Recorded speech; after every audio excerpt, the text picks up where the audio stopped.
नमस्कार मैत्रिणींनो, मी प्रियंका रंगोली आर्ट गॅलरीमध्ये तुमच्यासाठी एक परत नवीन व्हिडिओ घेऊन आलेली आहे. रेडीमेड रांगोळी पॅचेस.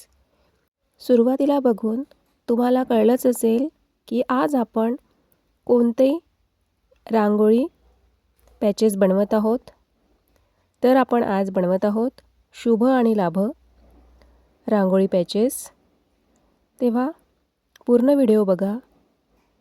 ही रांगोळी आपण कुठे कुठे ठेवू, कशा पद्धतीने याचा वापर करू, उपयोग करू, याचा सगळा माहिती मी तुम्हाला आज या व्हिडिओमध्ये सांगणार आहे.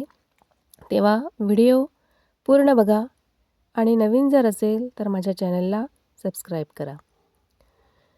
मैत्रिणींनो, शुभ आणि लाभ या नावाची माझ्याकडे मी प्रिंटआउट काढून आणली. ते प्रिंटआउट आहेत. त्यावर मी OHP शीट ठेवली आणि OHP शीट आणि प्रिंटआउटला पकडून मी पिना लावून घेतला आहे, पिनअप करून घेतला आहे, जेणेकरून ते हलणार नाही यासाठी. आणि मैत्रिणींनो, आपण जी OHP शीट A4 साईजची ठेवली आहेत, तिला ठेवताना अशा पद्धतीने ठेवायची की जेणेकरून ती पूर्णपणे आपल्याला उपयोगात आली पाहिजे आणि एक्स्ट्रा जी असेल ती वाया जाणार नाही याची देखील काळजी घ्यायची. तेव्हा मी सुरुवातीला लाभ काढताना खालच्या साईडला ठेवून घेतला आहेत कॉर्नरला, आणि आता मी शुभ काढत आहे तर मी ती वरच्या साईडला ठेवलेली आहेत. म्हणजेच आपल्याला जो मधला भाग आहे तो नेक्स्ट कोणत्या रांगोळीसाठी उपयोगात येऊ शकतो. तेव्हा तुम्ही देखील जास्तीत जास्त OHP शीट चा वापर करताना तो व्यवस्थितच करावा, म्हणजे आपल्याला ती कशाला पण उपयोगी पडू शकते नंतरच्या रांगोळीमध्ये. तेव्हा मी असे काही कट्स करून घेतलेले आहेत शुभ आणि लाभचे. मी याच्यासाठी गोल्डन कलरचा मार्कर पेन घेतला आहे, पेंट मार्कर पेन. यात ब्लॅक कलर नाही यूज केला, कारण शुभ आणि लाभ हे शुभचिन्ह आपण ब्लॅक कलरनी नाही करत, त्यामुळे इथे मी ब्लॅक कलरचा उपयोग केलेला नाही आहे. गोल्डन मार्कर पेनचा उपयोग केलेला आहे, पेंट मार्करचा.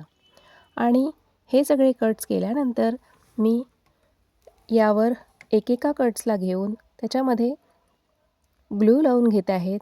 ग्लूचं कोणता ग्लू वापरतो हे तुम्हाला माहीतच आहेत. या आधीच्या माझ्या व्हिडिओमध्ये तुम्ही बघितलंच असेल.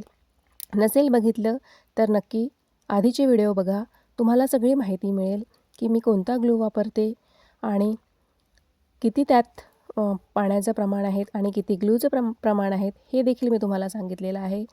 तर मागच्या व्हिडिओमध्ये नक्की बघा.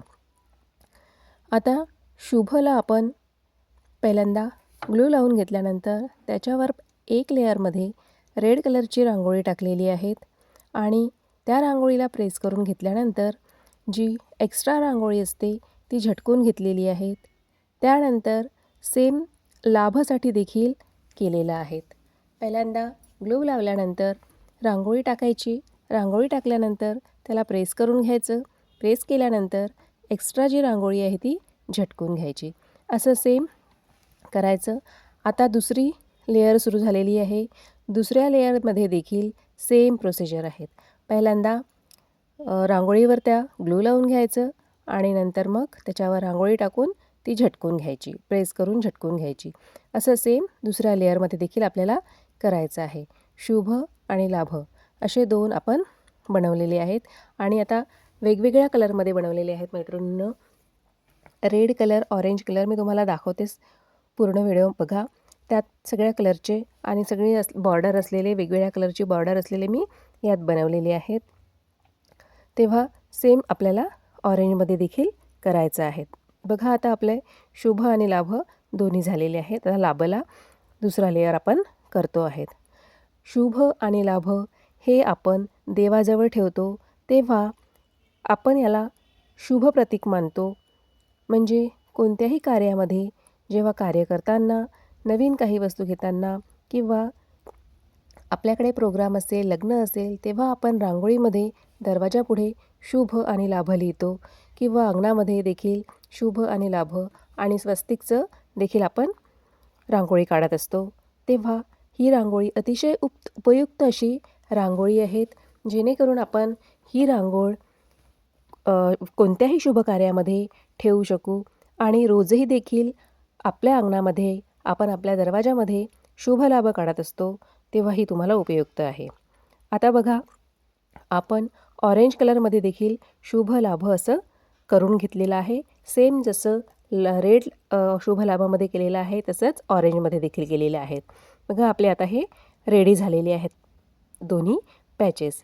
आता याला आपल्याला 1-1.5 तास वाळल्यानंतर, ड्राय झाल्यानंतर त्याला आपल्याला ॲक्रेलिक कलरचा जो कॅम्लिनचा ॲक्रेलिक कलर आहेत त्याने आपल्याला बॉर्डर द्यायची आहेत.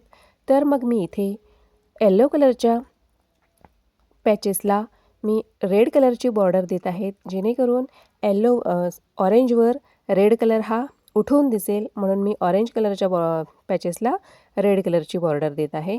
तुम्ही देखील याला तुम्हाला ज्या कलरची पाहिजे असेल त्या कलरची तुम्ही बॉर्डर देऊ शकता. आणि बघा, शुभ आणि लाभ या दोन्हीला मी रेड कलरची बॉर्डर दिलेली आहे. तुम्हाला जर पेंट ॲक्रेलिक पेंट जर पाहिजे असेल तर मी माझ्या टॅगला लावते, तुम्ही तिथून घेऊ शकता. आता आपले ऑरेंज कलरचे शुभ आणि लाभ हे रेडी झालेले आहे. सेम तसेच रेड कलरचे आहेत.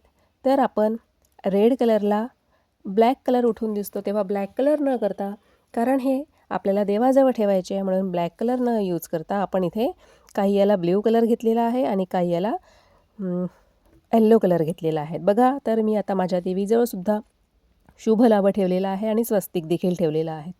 पूजेच्या ठिकाणीसुद्धा आपण ठेवू शकतो. दरवाजामध्ये देखील मी तुम्हाला ठेवून दाखवलेला आहे. दरवाजामध्ये शुभ लाभ आणि स्वस्तिक ठेवून दाखवलेला आहे. देवाजवळसुद्धा शुभ लाभ आपल्याला जर चिपकवायचं असेल तर आपण चिपकवू शकतो. भिंतीलासुद्धा हे पॅचेस आपण लावू शकतो. तेव्हा मी इथे तुम्हाला देवाच्या ठिकाणी माझ्या देवघरामध्ये ठेवून दाखवलेले आहेत.